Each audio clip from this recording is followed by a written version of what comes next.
Philippe Sirpetier, directeur général et artistique du Café culturel de la Chasse-Galerie à la Valtrie.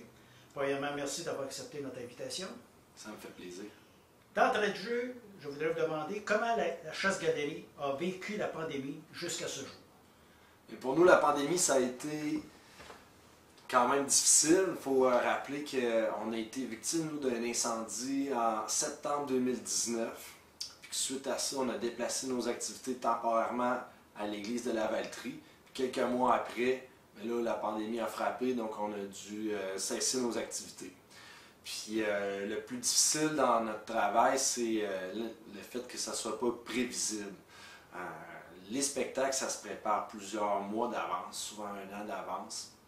Alors de devoir fermer du jour au lendemain, c'est une chose, mais par la suite, gérer la reprise, le redémarrage, tout ça qu'on ne sait pas à quel moment, ça nous a vraiment donné des maux de tête. Puis ça a mis quand même beaucoup de pression sur nos équipes, sur les gens qui travaillent avec nous. Puis je pense que ça a pu aussi avoir un impact sur la relation de confiance qu'on a avec nos clients, avec les spectateurs. Donc ça a été dur à dealer. Donc, pour la première vague, puis là, ben, comme on sait, hein, il y a eu d'autres vagues, donc on a rouvert, on a fermé, puis tout ça. Donc ça a été très, très chaotique, là, cette pandémie-là, au niveau de nos opérations régulières. Est-ce que cette pandémie vous a empêché de réaliser des projets? Bien, c'est sûr, à la base, hein, il y a les spectacles qu'on a dû annuler.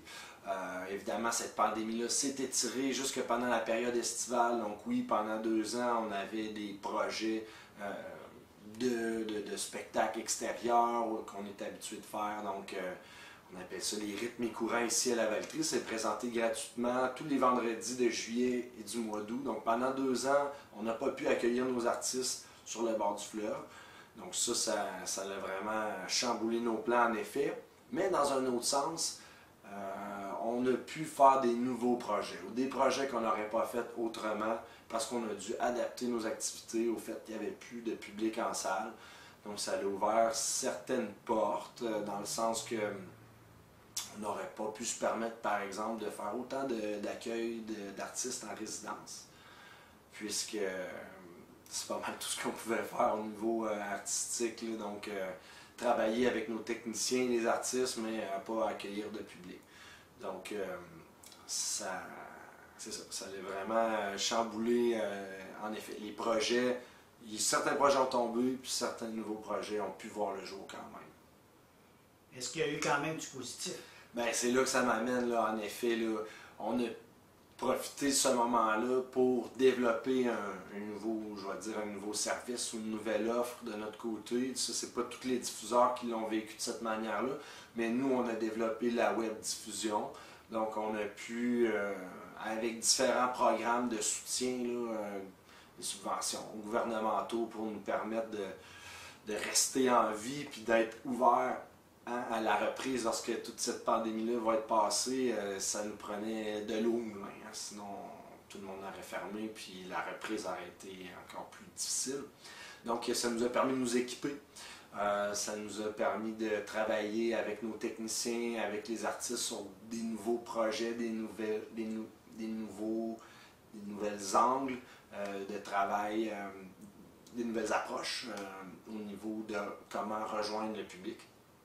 Donc ça a amené ce positif-là. Aussi, bon, au niveau de la gestion des opérations, on a pu prendre un peu plus de temps pour avoir de la formation. Dans la première vague, là, nos employés se sont formés sur beaucoup, tout ce qui est réseaux sociaux, numérique, beaucoup aussi au niveau de la promotion, des communications.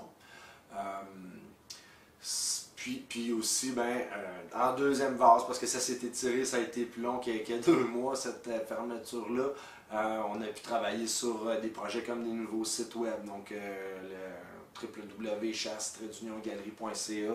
En novembre, on a pu mettre en ligne un nouveau site qui avait pris en effet plusieurs mois là, quand même à peaufiner, à développer.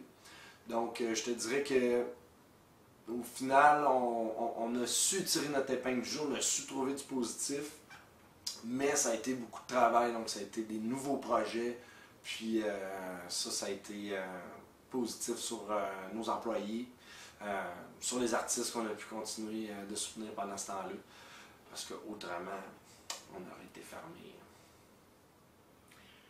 Sans négliger évidemment les pertes financières, est-ce que cette pandémie aura eu un impact sur l'avenir de la chasse-galerie? Ben,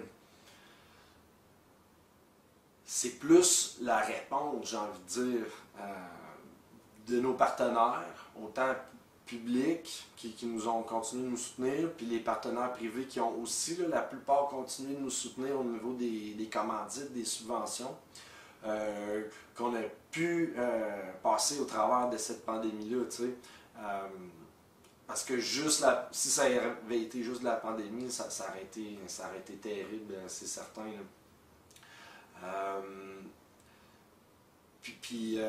Peux-tu répète-moi la question juste pour pas que je perde mon fil? Mais en fait, est-ce que cette pandémie aura eu un impact sur l'avenir de la chasse-galerie?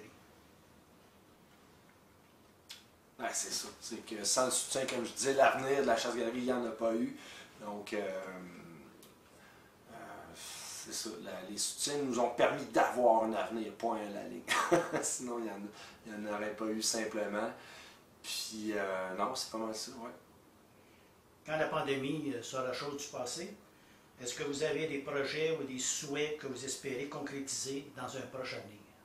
Bien, de notre côté, encore une fois, typiquement pour la chasse-galerie, les projets passés la pandémie, ça va être l'implantation permanente dans l'église, donc projet de rénovation, de mise à niveau là, tu sais, de tout ce bâtiment-là qui est patrimonial, donc il y a beaucoup de travail d'investissement à faire pour le préserver. Puis après ça, pour y aménager une salle de spectacle professionnelle à l'intérieur, il y a des aménagements à faire.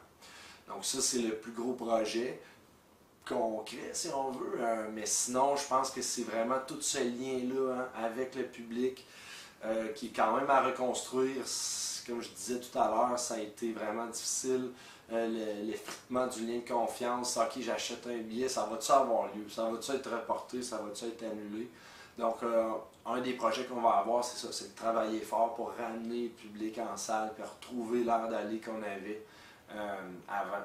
Puis, ben, après ça, on va se retrouver quand même avec les mêmes enjeux qu'on avait un petit peu avant la pandémie aussi. Donc, continuer de développer les publics, attirer les gens en salle pour certaines disciplines plus nichées. C'est rendu, même, on peut dire parfois que juste la musique course est nichée quand on compare avec les artistes qui attirent là, en salle. Donc, je fais le parallèle avec la variété là, ou l'humour notamment. Fait que quand ça va être repris et qu'on va avoir pu rebâtir ce lien de confiance-là, mais c'est ça, on va continuer à vouloir sensibiliser les publics puis le développer à la musique classique, jazz, tout ça, la chanson pour garder bien vivant notre culture. Un grand merci, Philippe, et que la chasse-galerie reprenne sa vigueur d'antan le plus tôt possible. Ça me fait plaisir. Merci de l'invitation.